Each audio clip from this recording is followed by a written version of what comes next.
প্রিয় ভাইয়েরা, সম্মানিত ওলামায়ে কেরাম, মুহাম্মদুর রাসূলুল্লাহ সাল্লাল্লাহু আলাইহি সাল্লাম তার উম্মতের ওলামায়ে কেরামকে আম্বিয়ায়ে কেরাম আলাইহিস সালামের ওয়ারিস বা উত্তরাধিকার হিসেবে ঘোষণা করে গেছেন। শুধু তাই নয়, বনি ইসরায়েলের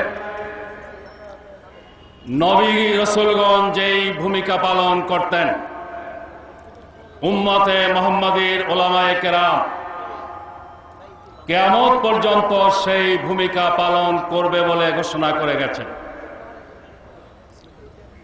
আমি জামাত ইসলামীর পক্ষ থেকে তাই বাংলাদেশ সহ সারা দুনিয়ার ওলামায়ে কেরামকে নবী মুহাম্মদুর রাসূলুল্লাহ সাল্লাল্লাহু আলাইহি ওয়াসাল্লামের উত্তরসূরি, তার প্রতিনিধি হিসেবে অন্তরের অন্তঃস্থল থেকে জানাই শ্রদ্ধা এবং অভিনন্দন। হযরত ওলামায়ে কেরাম, আপনারা যারা এখানে উপস্থিত, কেউ মাদ্রাসার শিক্ষকতায় নিয়োজিত আছেন, কেউ মসজিদের ইমাম এবং খতিবের দায়িত্ব পালন করছেন। আমি নিজে শিক্ষকও নই, কোনো মসজিদের ইমাম নই, খতিব নই। আমি ছাত্র এবং মুক্তাদি।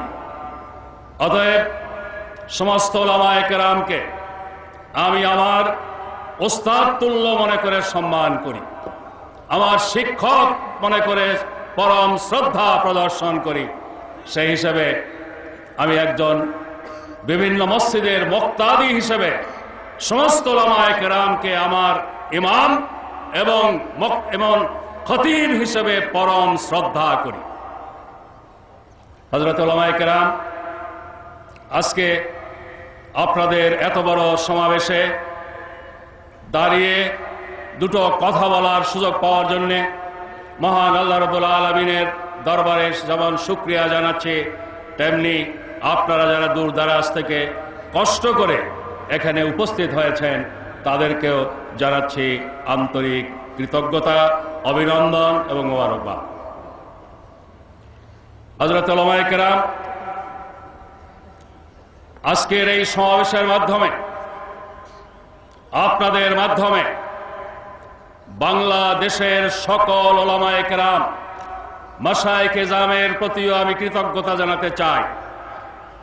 তারা বাংলাদেশের একটি জাতীয় দুর্যোগ মুহূর্তে অত্যন্ত বলিষ্ঠ ভূমিকা পালন করেছেন, ঐতিহাসিক ভূমিকা পালন করেছেন। তথাকথিত ইসলামী জঙ্গিবাদের নামে বাংলাদেশকে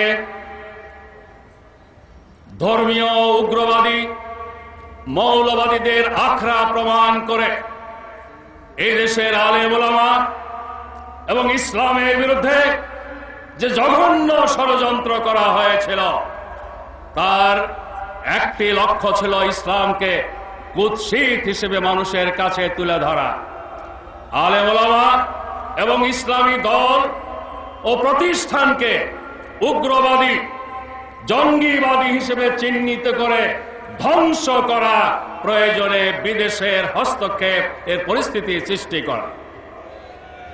সেই সাথে তৃতীয় বৃহত্তম মুসলিম দেশ বাংলাদেশকে অকার্যকর রাষ্ট্র হিসেবে প্রমাণ করে, ব্যর্থ রাষ্ট্র হিসেবে প্রমাণ করে, তাদের ভাষায় উগ্রবাদী মৌলবাদী জঙ্গিবাদীদের উৎখাতের নামে বিদেশি শক্তিকে এখানে ডেকে আনার একটি জঘন্য চক্রান্ত ষড়যন্ত্র করা হয়েছিল। আলহামদুলিল্লাহ, 4 দলীয় জোট সরকার শক্ত হাতের মোকাবেলা করেছে। আর এই চক্রান্ত ষড়যন্ত্র মোকাবেলায় সরকারকে সবচেয়ে বেশি শক্তি জুগিয়েছেন এদেশের উলামায়ে কেরাম। তারা ঐক্যমতের ভিত্তিতে ঘোষণা করেছেন ইসলামের সাথে জঙ্গিবাদের কোনো সম্পর্ক নেই। প্রতিটি মসজিদ থেকে এই আওয়াজ তুলে ইসলামের নাম ব্যবহার করে যারা বোমাবাজি করছিল তাদের সাথে ইসলামের কোনো সম্পর্ক নেই, দেশের ভেতরে বাইরে এটা প্রতিষ্ঠিত করেছেন। সেই সাথে যারা ইসলামের দুশমনদের কিরণক হিসেবে এই জঘন্য কাজে ব্যবহৃত হচ্ছিল, তারা জনগণ থেকে বিচ্ছিন্ন হয়ে যায় এবং মনস্তাত্ত্বিকভাবে দুর্বল হয়ে যায়। তাই মাত্র 2 মাসের মধ্যে তাদের ইসলামের নামে বোমাবাজির কার্যক্রমের নেটওয়ার্ক ভেঙে পড়ে। তাদের এই জঘন্য তৎপরতা চালাবার আর কোনো সুযোগ থাকে না। এজন্য আমি বিশেষ করে বাংলাদেশের দল মত নির্বিশেষে সকল স্তরের উলামায়ে কেরামকে অভিনন্দন জানাই, কৃতজ্ঞতা জানাই আজকের এই ঐতিহাসিক উলামা সমাবেশের মাধ্যমে।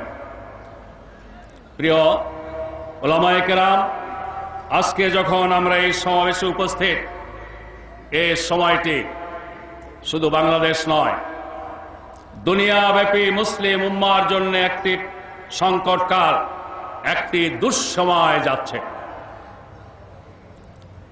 দুনিয়াব্যাপী ইসলামের জাগরণ ঠেকাবার জন্য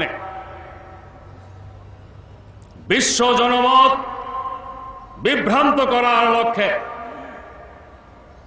মুসলমানদের চিরন্তন দুশমন জায়নবাদী ইহুদিবাদী গোষ্ঠী নিজেরাই জঙ্গিবাদী প্রতিষ্ঠানের জন্ম দিয়েছে, লালন করছে, তাদের পরিকল্পনা বাস্তবায়নে ব্যবহার করছে, আর তথ্য সন্ত্রাসের মাধ্যমে তাদের অপকর্ম, তাদের দুষ্কর্মের দায় দায়িত্ব ইসলামের উপরে, ইসলামী সংগঠন প্রতিষ্ঠান আলেম ওলামার উপরে চাপাবার অপকৌশল, অপচেষ্টা চালাচ্ছে।